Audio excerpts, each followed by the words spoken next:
kitchen. Well, actually, it's not my kitchen. I'm in Florence, Oregon with my mom. This is my mom. This is Margaret. So, we've been out at the coast all day. Here are a few of the scenes from today's trip out to the coast.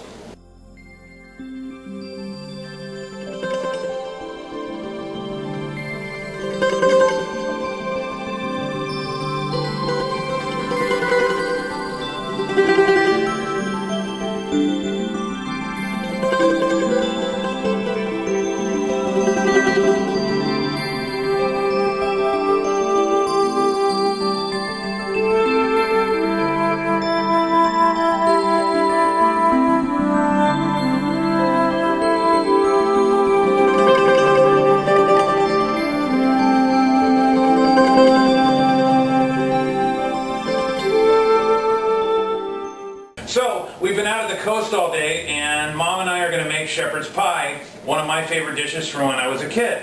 And it's simple and uncomplicated, like me. So, let's get started. The main ingredients for shepherd's pie is ground or finely chopped meat. It's shepherd's pie, so traditionally it was lamb. Many people today don't like lamb, so many make it with beef now. But we have found range lamb, and it is ground. You need an onion, about 4 ounces of mushrooms, and about 2 pounds of potatoes. You forgot something. Well, that doesn't go in it, but maybe it goes in the cook. If you have any wonder how I ended up the way I am, when my mom cooked when I was a kid, she cooked with love, spice for living.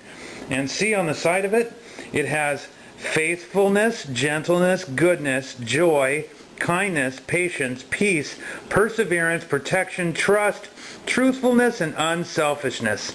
Love. One thing that we forgot that we're going to add to our meat before we put it in the pot is some chicken stock.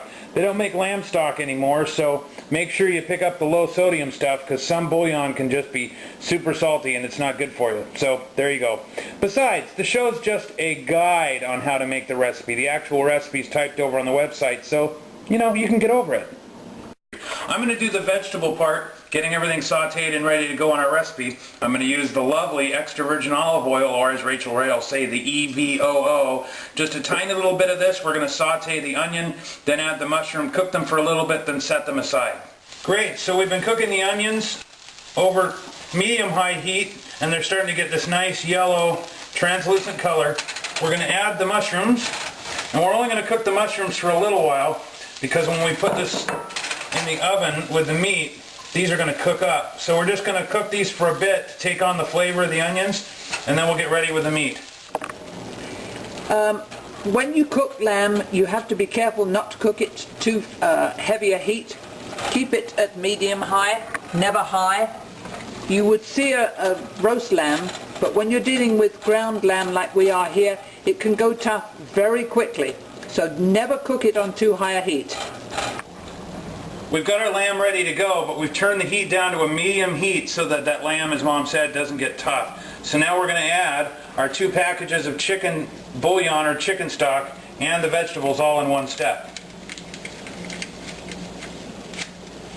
And the bouillon is going to cook up in the juice that's coming off the lamb, if I can get my mouth to work while I'm fighting bouillon. Okay, so we've got that in there. We'll stir that in a little, and then we'll immediately add our vegetables.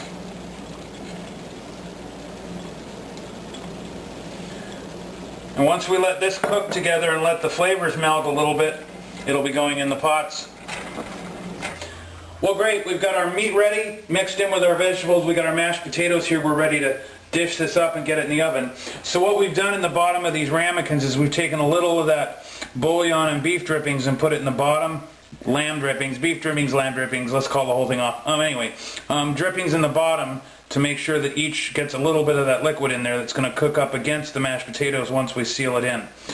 So we're going to fill these just about 3/4 of the way, because we want to put a mountain of mashed potatoes on top of them when we're done. So we'll dish up the mashed potatoes here. And these are nice and smooth coming out of the food processor. So they're going to meld up really nice against our lamb. I'm going to be a bad boy and use my fingers.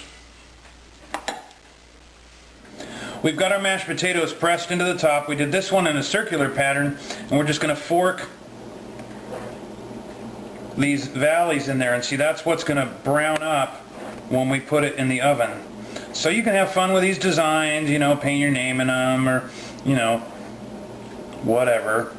It's just fun kitchen stuff, because these are the valleys that are going to brown up when we put it in the oven. Then we've got a beaten egg, or you can use milk. I like the beaten egg just because it gives it a nice color.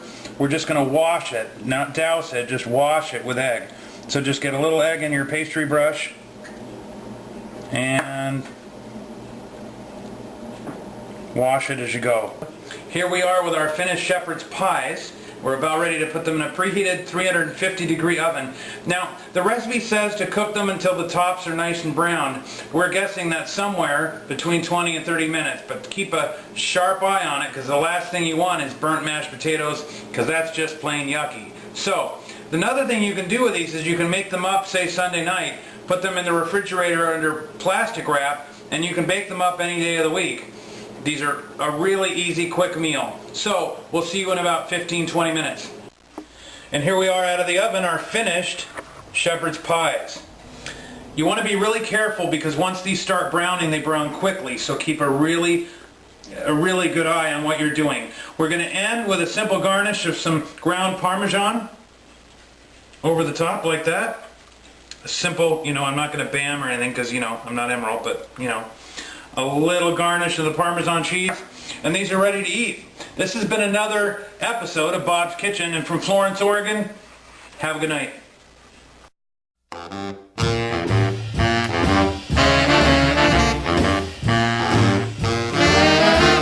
Along about the evening, I feel so blue, and though my